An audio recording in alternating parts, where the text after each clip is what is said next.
안녕하세요. 저는 35살의 젊다면 젊은 애기 엄마입니다. 이 사연을 그들이 꼭 봤으면 좋겠는데 많은 분들이 좋아해 주시고 댓글 남겨주시면 아마도 언젠가는 볼 것 같은데요. 그래서 더 사실적이고 있던 일들을 그대로 들려드리려 합니다. 어린 시절부터 간략하게 말을 해보자면 저희 가족은 시골 변두리에 살고 있었어요. 가난하고 배고픈 집안이었지만 그보다 더 최악인 건 아빠께서 알코올 중독이라는 것이었죠. 거기다 엄마께서는 또 외도를 그렇게 하셨습니다. 누가 봐도 외동딸인 저는 부모 중 누구의 돌봄도 받지 못한 채 그렇게 살아가야 했지요. 너무 불우했고 아픈 시간들이 많았습니다. 외도를 하시던 엄마의 곁에는 늘 모르는 아저씨들이 계셨고 그 아저씨들은 제가 농담 삼아 그러기도 하셨어요. 얘가 당신 딸 연수야? 당신이랑 똑같이 생겼네. 안녕 연수야. 아저씨는 엄마랑 곧 결혼할 사람이란다. 네? 그게 무슨... 됐어. 얘한테 말해도 못 알아먹어. 최연수, 집으로 얼른 들어가 있어. 집에 아빠 있으면 엄마 봤다고 하지 말고. 알겠지? 왜 들여보내? 이렇게 본 것 같이 밥이라도 먹자. 이제는 내가 연수 네 아빠라고 생각하면 돼. 알겠니? 전 이런 환경이 너무나도 싫었습니다. 엄마와 외도하시던 모든 분들은 제게 아빠 소리를 듣기를 원했고 그게 당연한 줄 아셨죠. 그러나 어린 마음에 그건 꽤 큰 상처이고 스트레스로 다가왔습니다. 심지어 아빠가 안 계시는 날에는 집으로까지 만나는 남자들을 불러 놀았던 엄마를 전 이해할 수 없었어요. 저에 대한 배려와 생각이 아예 없다 보니 그 어린 나이에 못 볼 장면들도 많이 목격했습니다. 엄마와 아저씨가 옷도 입지 않은 채 엉겨붙어 있는 모습들을 한두 번 목격한 게 아니었죠. 너무 싫었고 끔찍했어요. 엄마만 해도 이렇게 싫은데 아빠라는 사람은 더했습니다. 매일 술로 하루를 살다 보니 일을 할 능력도 없는 사람이었죠. 낮이고 밤이고 늘 만취 상태였고 대화 자체가 불가능했습니다. 술을 드신 아빠는 꽤 폭력적이었는데 그 시비는 늘 집에 있는 저였어요. 야, 너 이리 와봐. 너는 대체 언제 크냐? 너를 괜히 낳아서 전현이랑 결혼까지 하고 내 팔자가 이렇게 더러워진 거 아니야? 너 나한테 어떻게 보상할 거야? 말해봐. 아빠, 잘못했어요. 죄송해요. 자, 아빠가 다시 물어볼게. 이번에 대답 못하면 몽둥이 가져와야 하는 거 알지? 너 때문에 망가진 내 인생 어떻게 보상할 거야? 아빠께서는 늘 저 때문에 엄마와 결혼하게 된 거라며 저를 향한 원망을 멈추지 않으셨습니다. 제가 뭘 그렇게 잘못을 한 걸까요? 태어난 게 잘못인 걸까요? 저는 많은 걸 바란 적도 없었습니다. 그저 가족끼리 따뜻한 밥 한 상 같이 먹어봤으면 했었고 부모님과 함께 오순도순 대화라도 해봤으면 좋겠었죠. 꼭 부모님 모두가 아니더라도 두 분 중 한 분이라도 제 곁을 지켜줬으면 좋겠었습니다. 이게 욕심이었던 걸까요? 단 한 번도 그런 일은 제게 일어나지 않았습니다. 친구들은 늘 함께 놀다가도 저녁을 먹으러 가야 한다며 집으로 향했지만 전 불 꺼진 집에 혼자 쓸쓸히 들어가 컵라면을 먹는 게 일상이었죠. 이렇게 지옥 같은 집구석에서 살다 중학생이 된 저는 도망치고 싶다는 생각을 했습니다. 그런데 도망쳐 나오려면 돈이 필요하더라고요. 그래서 어린 나이였던 저에게 일을 시켜준 분식집에서 홀서빙도 하고 쓰레기도 치우며 굳은 일도 마다하지 않고 전부했습니다. 덕분에 시급보다 조금 더 돈을 받을 수 있었고 이악 물고 단 하루도 쉬지 않고 일을 했죠. 불행한 삶을 살던 제게는 목표 하나가 생겼거든요. 바로 열심히 돈을 모아서 이 집을 제 발로 나가는 거였습니다. 도저히 희망은 눈 씻고 찾아봐도 볼 수 없는 이 집에서 하루라도 빨리 나가는 게 목표였죠. 그래서 저는 최선을 다해 살았고 18살 어린 나이에 제 짐을 싸들고 도망쳐 나왔습니다. 혹시라도 부모님이 저를 찾을까 싶어서 집에서 최대한 먼 타도시로 가서 자리를 잡았어요. 물론 저를 보고 싶어서 찾는 게 아니라 괘씸해서 찾을 것 같았습니다. 그렇게 전 연고도 없는 타지에 가서 그간 열심히 일해 모은 돈으로 작은 원룸방 하나를 얻었어요. 다행인 건지 집주인 부부가 너무 좋은 분들이셨죠. 처음에 어린애가 와서 혼자 계약을 한다고 하니 어려울 것 같다며 저를 내치셨습니다. 그런데 사모님이 제게 따로 와서 조용히 물어보셨어요. 학생, 나이가 18살이면 아직 부모님 보호 아래 있어야 하는데 무슨 일로 혼자 집을 구하고 있는 건지 알 수 있을까? 그게 엄마는 외도만 하시고 아빠는 알코올 중독이세요. 저는 태어나서 지금껏 단 한 번도 행복한 적이 없었거든요.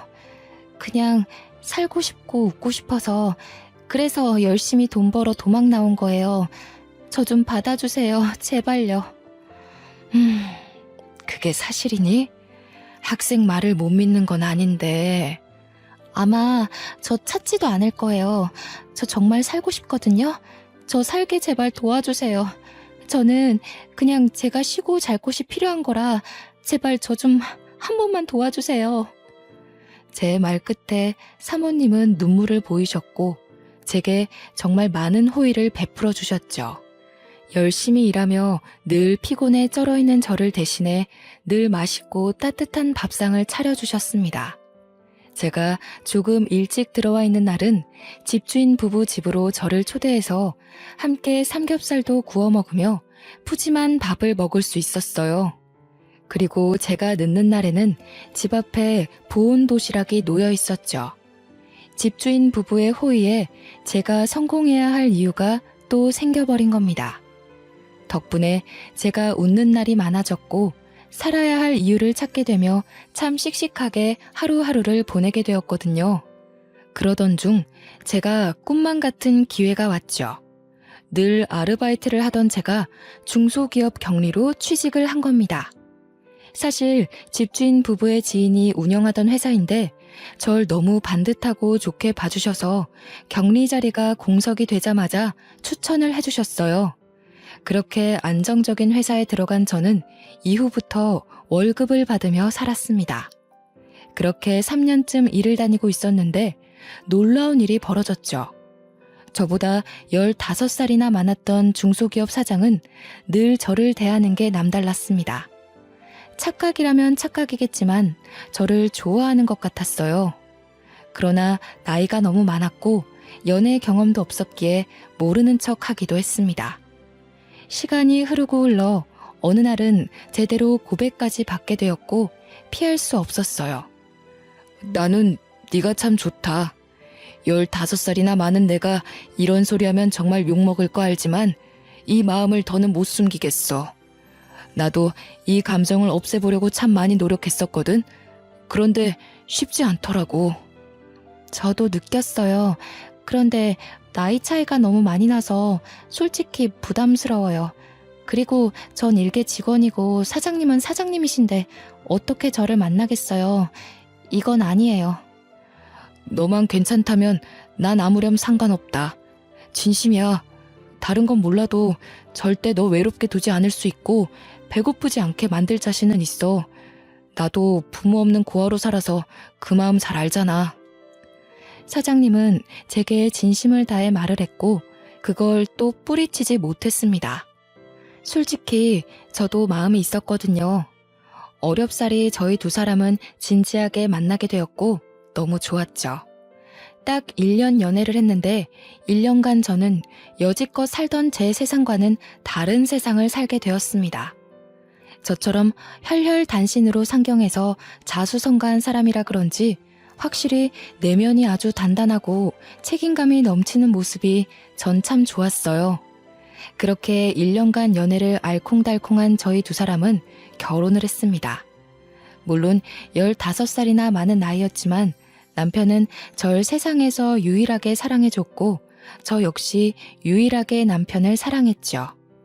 남편이 재력이 있다 보니 신혼일 때부터 커다란 집에서 편하게 살 수 있었어요. 부유한 것도 물론 좋았지만 그보다 따뜻한 우리 집과 든든한 내 남편이 있다는 게 행복했죠. 결혼 후 남편은 집에서 편하게 있으라며 회사를 그만두게 했고 저 역시 그걸 따르게 되었습니다. 집에서 살림을 하며 남편 내조에 아주 애를 썼어요. 같이 일을 해봤기에 얼마나 힘든지를 누구보다 잘 알아서 집이라는 공간에 와서는 남편이 편하게 쉴 수 있기를 바랐습니다. 저는 늘 아침 저녁을 아주 푸짐하게 차려줬어요. 진수성찬이 따로 없을 정도로 해줬지만 힘들지도 않았어요. 제가 사랑하는 남편이 너무 맛있게 잘 먹어줬고 행복해했습니다.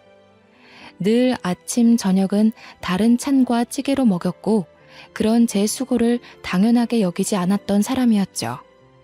제가 힘들 거라고 생각을 해서 본인이 설거지를 해준다거나 남은 청소를 도와주곤 했습니다. 그렇게 남편과 살며 저희 부부가 안정을 찾았을 때 저는 아이를 낳고 싶더라고요.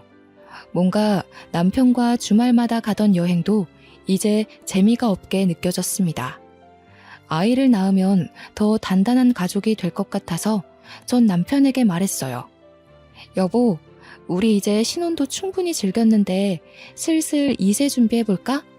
난 솔직히 당장이라도 준비하고 싶은데 당신은 어때? 물론 나도 좋아. 그런데 여보, 난 솔직히 우리 둘이 이렇게 살다 죽어도 여한이 없을 것 같아. 막말로 아이 키우는 게 보통 힘든 게 아니라고 하던데 사실 조금 두렵기도 하거든. 그러니까 우리 너무 노력하지는 말자. 아, 그래? 당신 생각이 그런 줄 몰랐어. 한 번도 그런 말을 안 해서. 그렇지. 내가 말을 꺼낸 적이 없으니 당신 모를만 하지. 연수야, 그냥 나는 당신이 이제 고생은 그만하고 남은 생은 내 옆에서 편하고 행복하게 살았으면 해. 굳이 아이 낳아서 엄마로 살며 또 힘들지 않았으면 좋겠어. 저는 남편의 말을 듣고 화들짝 놀랐습니다. 왜냐하면 남편이 이렇게 저를 생각해주고 있는 줄 몰랐거든요. 지나가는 아이를 보며 너무 예뻐하던 남편의 모습을 알고 있는데 아이를 낳지 않고 둘이 살자는 이유가 제가 행복했으면 한다는 그 마음이 너무 따뜻했습니다. 처음에는 아이를 꼭 낳아야 한다는 어떤 강박이 제 머리에 가득했는데 남편과 대화를 하다 보니 꼭 낳지 않아도 괜찮겠다는 생각이 들었죠. 그래서 저희 부부는 딩크 부부로 살게 되었고 대신 유기견 한 마리를 입양했습니다. 제가 시골에 매주 유기견 봉사활동을 갔었거든요. 그곳에서 유기견을 데려왔는데 확실히 반려견이 있고 없고의 차이가 컸습니다. 남편 역시 물고 빨고 아주 좋아했지만 제가 혼자 있는 시간에 늘 반려견과 함께 있다 보니 외로울 틈이 없더라고요. 반려견을 키워보신 분들은 아실 테지만 은근히 아이를 키우는 것보다 손이 더 많이 가기도 하죠. 심지어 여러 번 버림받은 상처가 있는 유기견이라 늘 함께 해주려 노력을 많이 했습니다. 그렇게 시간이 흘러 저희 부부와 반려견 사랑이는 단란한 가족이 되었습니다. 이날도 제가 사랑이를 데려온 보호소가 있는 시골로 봉사활동을 가던 날이었습니다. 가서 열심히 다른 사랑이 친구들을 보살펴주고 봉사활동을 모두 마친 후 집에 돌아오는 길이었죠. 늦은 시간이고 시골길이라 가로등 하나 없이 깜깜한 길이었어요. 그 길을 가고 있는데 순간 웬 여자가 길가에 쓰러져 있는 겁니다. 너무 놀라서 급히 차를 세우고 내려가 여자 상태를 봤더니 배는 남산만하게 나와 있었고 온몸이 땀에 젖어선 살려달라고 울부짖었어요. 전 곧바로 구급차를 불렀습니다. 이봐요, 괜찮으세요? 아이가 나올 것 같은데 세상에, 보호자 연락처 좀 알려줄래요? 제가 구급차는 불렀고 보호자한테 대신 연락할게요. 제발 살려줘요. 우리 아기 좀 도와주세요. 살려주세요. 저 보호자 없어요. 그냥 빨리 병원이요. 그렇게 길가에서 임신한 그 여자를 지켜주다 구급차가 와서 그 여자를 실어주고 저는 다시 차에 타서 가게 되었습니다. 그런데 아무래도 보호자가 없다는 저 여자가 걱정이 되는 거예요. 저도 오지랖인 거 아는데 혼자라는 그 쓸쓸함을 잘 알기에 도움이 된다면 곁을 지켜주고 싶었죠. 고민을 하다 곧장 남편에게 전화를 했습니다. 여보, 난데 나 집에 가는 길에 길가에 산모가 쓰러져 있는 거야. 의식은 있는데 거의 출산 직전이라 너무 고통스러워 하더라고. 그래서 우선 구급차 태워서 보냈거든? 아, 정말? 당신 좋은 일 했네. 잘했어. 그럼 지금 집에 오는 길이야? 아니, 그 산모가 보호자가 없다고 하던데 그게 자꾸 마음에 걸려서 아무래도 가볼까 싶거든. 나 병원 들렸다 갈 테니까 당신 밥 먼저 먹고 있어. 다 차려놨거든? 그래. 알겠어. 운전 조심하고 무슨 일 있으면 연락해. 저는 결국 보호자도 없이 애 낳을 일면식도 없는 그 산모가 걱정스러워 병원 응급실로 향했습니다. 가보니 조금만 더 늦었어도 산모가 위험할 뻔했다길래 정말 천만다행이구나 싶었죠. 다행히 그 병원에서 급히 산부인과를 연결해서 아이를 무사히 출산하게 되었어요. 출산한 그 여자 곁을 조금 지키고 있다가 푹 잠이 들었기에 저도 집으로 왔습니다. 집에 와서 남편과 있던 일에 대해 대화를 조금 더 했고 개운하게 씻고 나왔어요.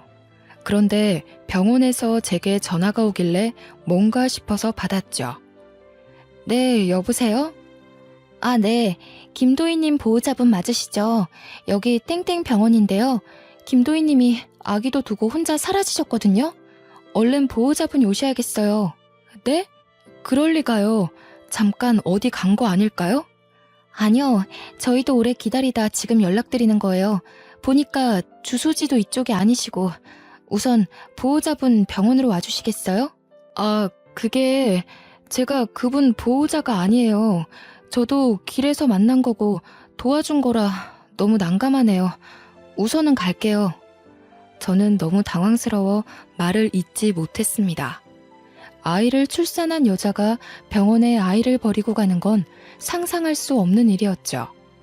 별 생각을 다 했던 게 혹시 병원비가 없어서 돈 때문에 그랬던 건가 싶기도 하고 대체 어떤 사정이 있길래 낳은 아이를 놓고 갈까 싶었습니다.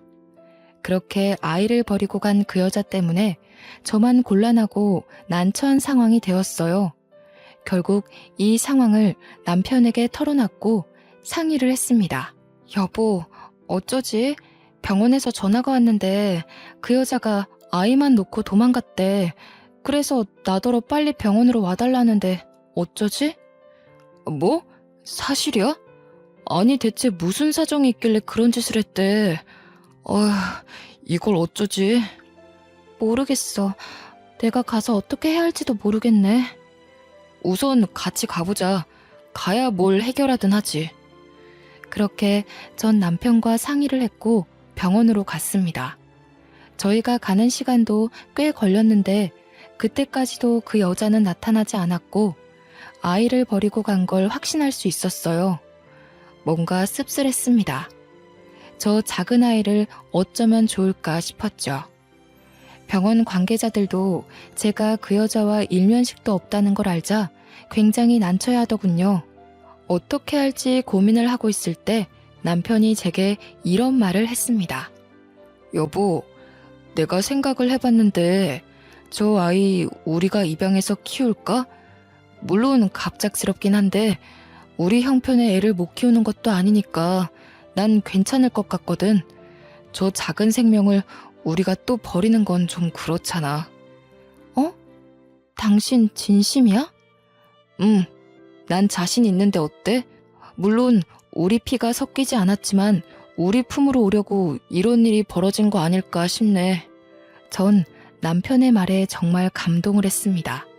사실 저 작은 아이를 데려가고 싶다는 생각도 했지만 쉬운 일이 아니고 혼자 결정할 수 없기에 말도 못 꺼냈거든요. 그런데 남편이 먼저 말해주니 망설일 필요가 전혀 없었죠. 저희 부부는 엄마에게 버림받은 불쌍한 그 아이를 걷어서 키웠습니다. 피가 섞이지 않았고 남편은 우리 딸을 그렇게 예뻐했어요.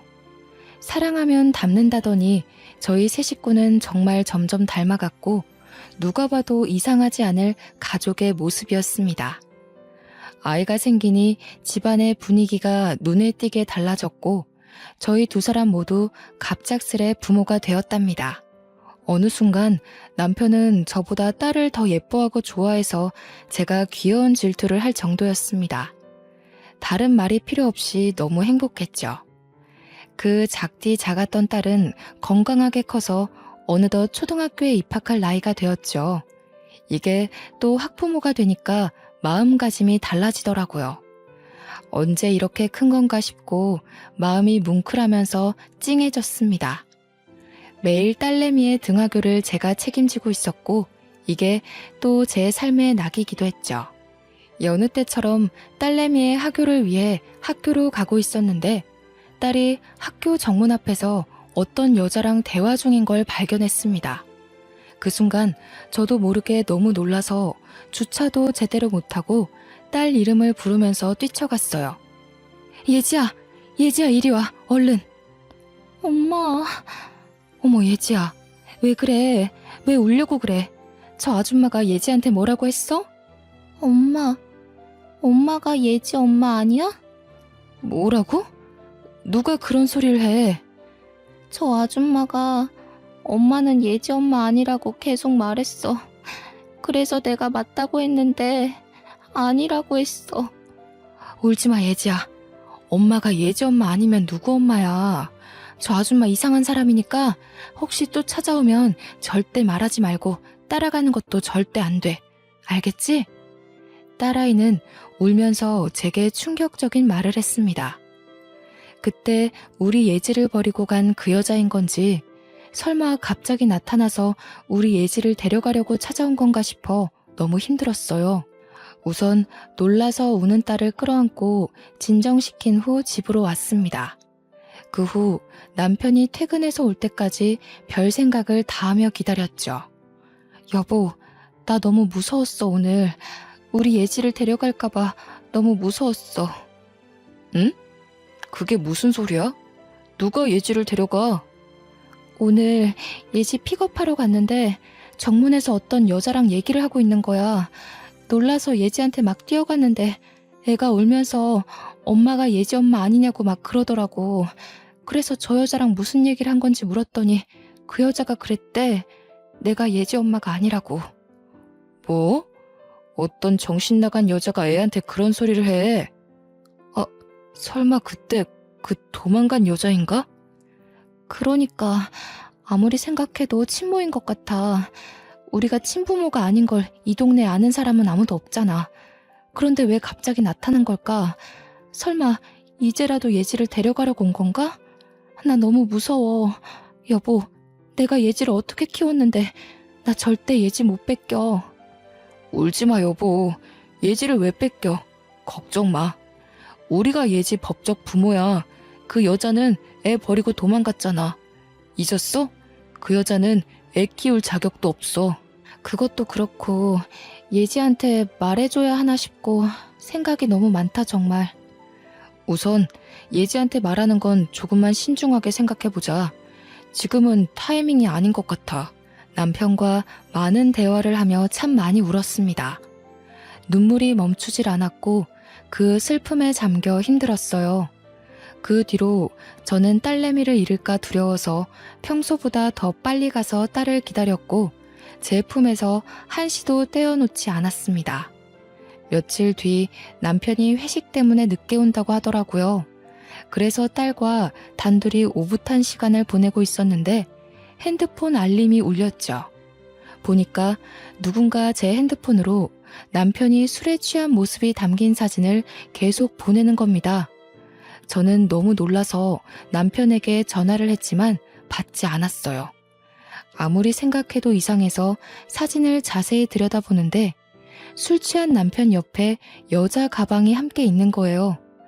저는 그때부터 배신감이 물밀듯 밀려왔고 불륜을 의심하지 않을 수 없었습니다. 그날 늦은 새벽에 남편은 집에 들어왔지만 아무것도 묻지 않았어요. 술 취한 상태이기도 했고 어설프게 물어봤다가 아무것도 알아내지 못할까 봐요. 다음 날에도 역시 아무것도 묻지 않았는데 남편은 발령기를 했습니다. 너무 과음을 했다며 많이 취해서 아무것도 기억이 나지 않는다는 말을 했어요. 저는 우리 가족이 깨지는 걸 누구보다 원치 않았던 사람입니다. 그렇기 때문에 신중하게 접근해야 했고 남편에게 물어봤자 사실이 나올 것 같지도 않아서 바로 흥신소에 가서 사람을 붙였죠. 제발 제가 오해한 거였으면 좋겠다며 마음속으로 빌고 또 빌었습니다. 그러나 흥신소 직원의 말을 듣고 전 절망을 했어요. 알고 보니 남편은 회식이라고 할 때마다 자주 가는 술집이 따로 있었고 그곳은 도우미 여자가 붙어있는 곳이었습니다. 심지어 남편은 일주일에 한 번씩은 꼭 가는 VIP라고 말해주더군요. 얼마나 더러운지. 날마다 다양하게 여자 한 명을 딱 지정해서 밤까지 술 먹고 저한테 들키지 않기 위해 아무리 늦어도 새벽 2시쯤에는 집에 온 거였습니다. 아주 치밀하고 더러운 남편을 용서할 수 없었죠. 저는 전업주부라 딸내미 키우며 살림만 하고 있었는데 어떻게 이럴 수 있나 싶은 배신감이 너무 컸습니다. 더 절망적인 건 말로 들었을 때보다 흥신소 직원이 보내준 사진을 봤을 때 그 절망감은 더욱 컸어요. 다 무너져 내렸고 끝이라는 걸 생각하고 있었습니다. 그런데 이혼을 하고 싶어도 경제적인 능력이 아예 없었기 때문에 이혼을 결정하는 게 결코 쉽지 않았죠. 이런 중대한 문제를 의논할 가족도 없었고 하다못해 친인척도 없었으니 막막했습니다. 여기까지만 해도 충격적인데 여기서 그치지 않았어요. 흥신소 직원은 제 남편에 대해서 이상한 소문을 들었다며 말을 해줬습니다. 그 남편분이 술집에 완전 VIP라고 하더라고요. 그런데 이상한 소문이 도는 게 하나 있었어요. 그게 뭔데요? 그 술집에 젊은 여자 한 명을 임신시켰대요. 근데 여자를 아주 비참하게 버렸다는 소문이 쫙 돌고 있어서 그 술집에 있는 종업원 중에 모르는 사람이 없을 정도라고 하더라고요. 이 정도면 소문이 아니라 진짜인 거죠 뭐. 임신을 시켰다고요? 그 여자는 누군데요? 그것까진 말 안 해주더라고요. 아무튼 이런 말하기 좀 그렇지만 보통 질이 나쁜 게 아니니까 남편분과 얼른 정리하세요. 저는 너무 불안했고 절망스러웠습니다. 어딘가에 저도 모르는 남편 아이가 살고 있을 수도 있겠다는 생각과 제가 생각한 것 이상으로 남편의 행실이 좋지 않다는 게 받아들이기 힘들었어요. 저와 딸에게는 세상 둘도 없는 다정한 아빠와 남편이었으니 말이죠. 바보가 아닌 이상 이 상태로 결혼 생활을 유지할 수 없다는 건 알았습니다. 그래서 소송을 준비하려 했지만 큰 돈이 없어서 그것조차 할 수 없어 너무 비참했어요. 뒷주머니 하나 차지 않고 여태 뭐 했나 싶은 생각이 들었습니다. 제 마음이 지옥이다 보니까 남편을 마주해도 제 감정들을 숨길 수 없었고 대화를 단절해버렸죠. 남편을 대하는 제 태도가 쌀쌀맞아지니 본인도 뭔가 눈치가 보였는지 더 잘하더군요. 짠! 당신이 좋아하는 꽃다발 사왔지. 이런 걸 뭐하러 사왔어. 버리는 것도 일인데. 에이, 왜 그래. 당신 꽃 엄청 좋아하잖아. 그래서 집 오는 길에 사온 건데. 그래. 당신 요즘 왜 그래? 나한테 뭐 화난 거 있어? 그런 거 없어. 아, 있잖아. 왜 그러는데. 아, 왜 이래. 없다고 했잖아. 에이, 우리 와이프가 왜 그러실까? 예지도 자는데 오랜만에 사랑 좀 나눌까? 나 빨리 씻고 올게. 나 책 읽다 예지 방에서 잘 거야. 요즘 예지가 밤에 자꾸 깨거든. 씻고 자. 남편은 누가 봐도 바람 피는 게 미안해서 와이프한테 잘해주는 남자처럼 보였습니다. 그게 전 너무 싫었어요. 본인이 찔리는 게 있으니 저렇게 행동을 하는 게 말이죠. 그 후 남편과 절대 같이 잠을 자지 않았고 전 딸내미와 함께 잤습니다. 옆에 누워있는 것도 살이 닿는 것도 소름 끼쳤거든요. 남편 때문에 머리가 복잡해서 두통약까지 먹으며 지냈습니다. 그래도 이런 모습을 딸에게 내색하지는 않았어요. 한동안 참 힘들게 보내던 저는 아무 생각 없이 여느 때처럼 딸을 픽업하러 학교로 갔고 손을 잡고 차를 타려는데 갑자기 어떤 여자가 제 손목을 확 낚아채는 겁니다. 너무 놀라서 순간 그 여자를 쳐다봤는데 얼굴을 보니 누군지 알 것 같았죠. 순간 몸이 덜덜 떨리고 무서워서 딸을 먼저 차에 태우고 절대 나오지 말라고 말한 후 차와 살짝 떨어진 곳에서 대화를 했어요. 당신 뭐야? 왜 자꾸 애 학교에 찾아와서 왜 이래? 별 이유는 없어요. 그냥 내 배 아파서 낳은 내 딸이니까 이제라도 내가 엄마인 걸 알았으면 좋겠고 엄마로 생각해주면 좋겠어요. 그러니까 애랑 얘기할 시간 좀 줘요. 매일 그렇게 옆에 끼고 다니지 말고. 당신이 사람이야? 그 핏덩이를 병원에 내동댕이 쳐놓고 갔으면서 금이야 오기야 키워놓으니 엄마 노릇을 하겠다고? 절대 안 돼. 예지는 내 딸이야. 내 딸이라고. 2번 다시 나타나지 마. 당신 경고야 이거.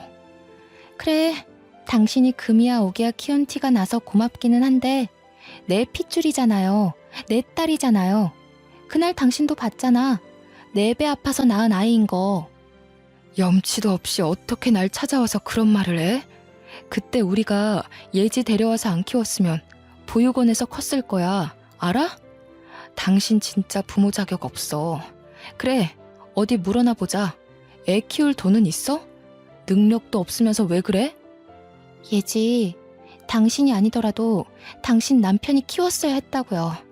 아직 아무것도 모르는 것 같네? 예지가 당신 남편의 자식이라고.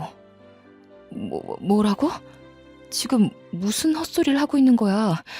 당신 진짜 악질이구나. 사실이에요. 이도훈이 나 술집에서 일할 때 25살이었던 나를 임신시켰거든. 내가 워낙 말라서 배가 나오는 것도 몰랐고 5개월이 넘도록 임신한 줄도 모르고 지냈는데 어느 순간 자꾸 배만 나와서 그때 알았어요. 결국 임신한 거 알고 술집에서 잘리고 돈도 없어서 근근히 편의점 알바나 하면서 살았어요, 저. 무슨 헛소리를 자꾸 하는 거야. 못 믿겠지만 사실이에요. 그렇게 하루하루 겨우 입에 풀칠하며 살았는데 날 임신시킨 당신 남편은 나 몰라라 하는 게 너무 괘씸해서 우리 여사장님이 그쪽 남편한테 책임지라고 대신 말도 했어요. 근데 그 새끼 뭐라 했는 줄 알아요? 술집 여자 주제에 그 애가 내 애인 거 못 믿는다고 딴 남자애면 어쩌냐고 그렇게 말하고선 연락처 바꾸고 도망갔다고요. 저는 이 여자의 말을 듣고 정신을 놓을 뻔했습니다. 내 남편은 알고 보니 2 얼굴을 가진 사람이었고 가장 가까운 저만 몰랐더라고요. 그것도 모르고 10년 넘도록 바보같이 딸을 키워준 제 자신이 너무 한탄스러웠습니다. 그러나 그런 얘기를 들었어도 제 딸은 딸인걸요. 결코 변할 수도 없는 사실이었고 저 역시 딸을 놓을 수 없었죠. 처음부터 지금까지 제 딸인 건 변하지 않는 사실이라고 생각을 했습니다. 심지어 남편은 딸이 본인 핏줄인 것도 모르고 있었어요. 저 여자는 저기서 말을 멈추지 않았고 아주 당돌하게 말했죠. 이런 사실을 알고도 설마 계속 살 건 아니죠? 미안하지만 당장 이혼해줘요. 그땐 돈이 없어 어쩔 수 없어서 딸을 놓고 간 거지만 10년의 세월 동안 하루도 빠짐없이 그리워했어요. 한 번만 품에 안아보고 싶어서 죽을 만큼 괴로웠다고요. 그래, 아무리 생각해도 그런 쓰레기랑 못 살아. 아니, 안 살아. 그런데 조용히 헤어질 수 없거든, 나는? 그럼 내가 이혼해 줄 테니까 그동안 있었던 모든 일을 법정에서 증언해줘. 그 조건이면 내가 이혼할게. 나도 어차피 그 새끼 필요 없고 내 딸만 찾으면 그만이에요. 그러니 도와줄게요.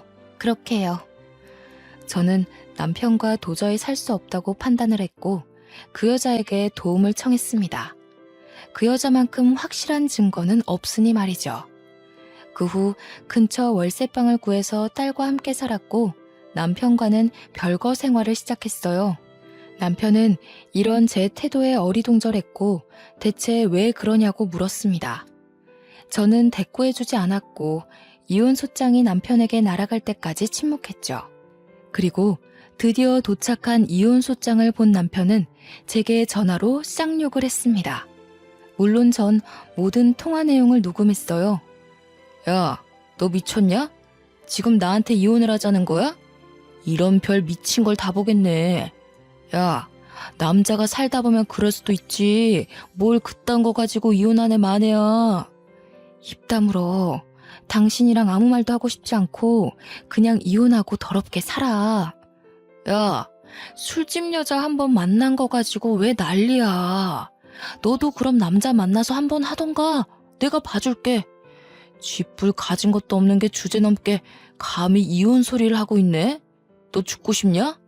이게 오냐오냐 해주니까 버릇없이 감히 남편한테. 남편은 본인의 화를 이기지 못해 술술 자백을 했고 전 녹음을 했죠. 그 후 길고 길었던 이혼 소송은 1년간 지속되었고 1년 만에 막을 내렸습니다. 놀랍게도 딸아이 양육권은 제가 가지게 되었어요.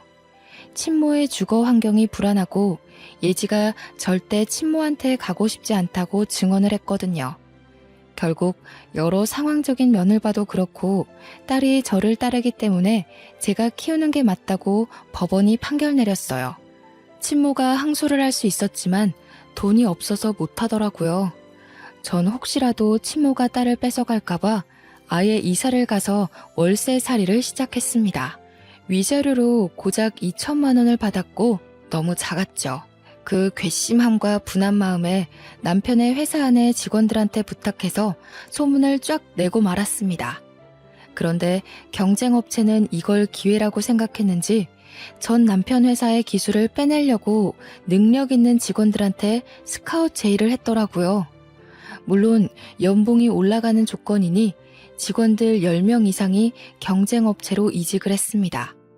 그렇게 경쟁업체는 그 틈에 신제품을 출시했는데 남편 회사에서 출시한 것보다 더 효과 좋은 제품이라 남편 회사는 매출이 급하락했어요.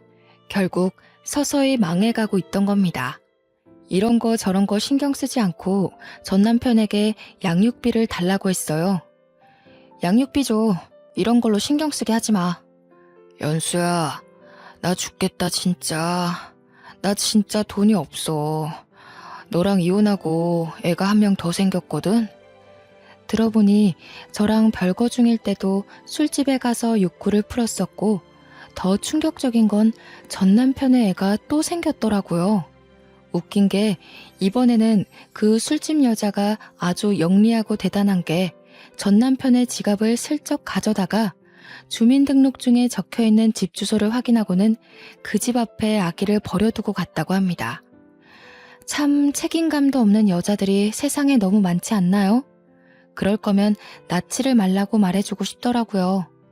저는 전 남편의 하소연을 들어주지 않았고 칼같이 입금하라고 말을 한 후 끊었습니다.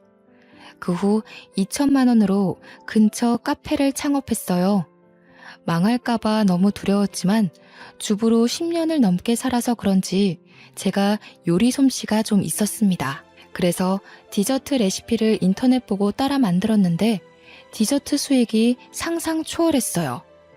1인 창업인데 규모가 점점 커져서 결국 확장 이전까지 했고 알바생도 여러 뽑아서 함께 일을 했습니다.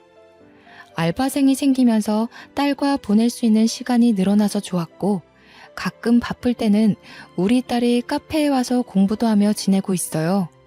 저는 디저트를 만들 때 딱 하나만 생각을 했습니다. 우리 딸이 언제든 먹을 음식이니 꼭 몸에 좋은 유기농 재료들로만 만들자고요. 건강한 식재료로 만든 유기농 디저트라는 타이틀은 근처 학부모들 사이에도 입소문이 제대로 났습니다. 그렇게 불행하고 힘들게 산 제게 드디어 진짜 행복을 주는 건가 싶은 하루들을 보냈습니다. 심지어 더 대박인 건 지역 맘카페에까지 소문이 제대로 퍼진 거예요. 유기농 재료만 취급하기 때문에 가격대가 꽤 있는데도 타지에 살고 있는 고객님들이 오셨고 제게 택배는 안 하냐는 문의가 쏟아졌습니다. 결국 고심하던 끝에 택배 사업에도 도전을 했죠. 저는 약한데 엄마는 강하니까요. 벌 수 있을 때 벌고 싶었고 적어도 우리 딸에게 모든 걸 해주고 싶은 마음에 이를 악물고 살았어요. 어떻게 보면 디저트만 만들어 파는데도 매출이 어마어마해서 직원을 추가로 더 뽑았습니다. 솔직히 어떻게든 하면 할 수 있었는데 저는 딸과의 시간이 너무 소중했기에 인건비가 더 나가더라도 직원을 충분히 고용했어요. 제가 돈을 넉넉히 버니까 딸에게 해줄 수 있는 것도 많아지고 무엇보다 제 곁에 딸이 있어서 전 너무 행복하더라고요. 친모는 한 달에 한 번씩 주기적으로 연락 와서는 우리 딸 한 번만 만나게 해달라고 애원하는데 딸이 정말 싫어해서 참 난감합니다. 초반에 한두 번 정도는 보여주다가 이제는 연락 와도 그냥 모른 척하고 있어요. 이게 맞는 건지 저게 맞는 건지 솔직히 잘 모르겠지만 딸 의견이 가장 중요하고 절대 강요할 마음도 없습니다. 한 번은 딸한테 물어본 적이 있거든요. 친모를 한두 번 만났을 때 딸이 말도 없고 싫어하는 게 보여서요. 그런데 딸이 이런 말을 했습니다. 엄마는 저 하나로 족하다며 그 사람이 갑자기 잘해주는 게 어색하고 싫다고 하더라고요. 세상에 엄마는 둘일 수 없다는 말을 하는데 가슴이 뭉클한 거 있죠? 언제 이렇게 커서 그런 예쁜 말을 하나 싶었습니다. 저는 크게 바라는 것도 없어요. 그저 딸이 건강하게 지금처럼만 커주길 바라고 욕심을 내보자면 아픈 감정 없이 긍정적인 감정만 갖고 딸이 세상을 살아갔으면 좋겠습니다. 그냥 앞으로도 딸아이와 단둘이지만 이렇게 서로 사랑하며 지내고 싶은 마음뿐이랍니다. 제 길고 긴 사연을 들어주신 분들 모두 행복하셨으면 좋겠어요. 꼭 저처럼 아픈 시간 없이 행복하세요.